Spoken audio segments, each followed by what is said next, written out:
Now next very important question is exercising of inherent powers under different circumstances. What are inherent powers? Inherent powers क्या है court की और किन condition में वो अपनी inherent powers को यूज करते हैं? तो inherent powers का मतलब होता है एक्स्ट्रा पावर्स. नॉर्मल पावर्स तो कोर्ट के पास होती हैं, बट नॉर्मल पावर्स के अलावा एक्स्ट्रा पावर्स जो होती हैं कोर्ट के पास उसको इनहेरेंट पावर्स बोलते हैं. और ये इनहेरेंट पावर्स वो कब कब एक्सेस करती हैं वो मैं आपको बताती हूँ. पहला, जब भी उनको टाइम पीरियड एक्सटेंड करना होता है. जब भी उनको कोई कोर्ट का किसी काम को लेके फिक्स टाइम पीरियड है और उसको वो एक्सटेंड करना चाहते हैं क्योंकि ओरिजिनल पीरियड से एक्सटेंड करना ज़रूरी है, तो उनको ऐसा लगता है कि हमें इनको टाइम देना चाहिए. जैसे किसी गवर्नमेंट सर्वेंट को हमने अभी पीछे पढ़ा था कि देना पड़ता है कई बार टाइम एक्स्ट्रा, तो उसको कहते हैं एक्सटेंशन ऑफ टाइम. तो एक्सटेंशन ऑफ टाइम कभी करना हो तो ये अपनी इनहेरेंट पावर को यूज़ करके उसका टाइम एक्सटेंड कर सकते हैं. दूसरा होता है पेमेंट ऑफ कोर्ट फी.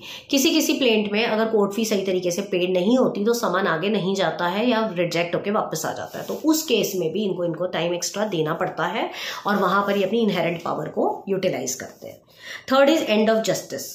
कभी कभी इनके किसी फैसले से जस्टिस खराब हो जाता है. सामने वाले की बातों से या किसी से इनको पता चलता है कि हमने जो जस्टिस किया वो ठीक नहीं किया, हमारा जस्टिस खराब हुआ है यहाँ पर, तो उस जस्टिस को सुधारने के लिए या एक्स पार्टी ऑर्डर पास कर दिए या सेट असाइड कर दिया या कुछ भी मिस्टेक हो गई या इलीगल ऑर्डर पास हो गए, तो उस केस में ये अपनी इनहेरेंट पावर यूज करके दोबारा से जजमेंट को रिकंसिडर कर सकते हैं. Abuse of process of court. कभी कभी abuse of process of court का मतलब होता है मिसकैरेज ऑफ जस्टिस. कभी जस्टिस का खात्मा कर दिया जाता है, मार दिया जाता है, मतलब सही तरीके से जस्टिस नहीं हुआ. ये सब ना थोड़े से वो अलंकृत शब्द जो होते हैं ना, हम कहते हैं कि हाँ फिगर ऑफ स्पीच यूज कर लेते हैं.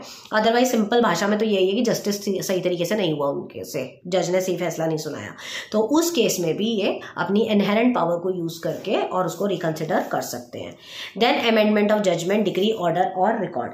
कोई भी पिछली कोई चीज को अमेंड करना है, कोई अरिथमेटिकल कैलकुलेशन में इनसे गलती हो गई, कोई डिक्री में गलत लिखा गया, एक्सीडेंटल कोई स्लिप मिस हो गई या कोई चीज मिस हो गई, तो उस केस में ये लोग क्या करते हैं, अपनी इनहेरेंट पावर यूज कर सकते हैं.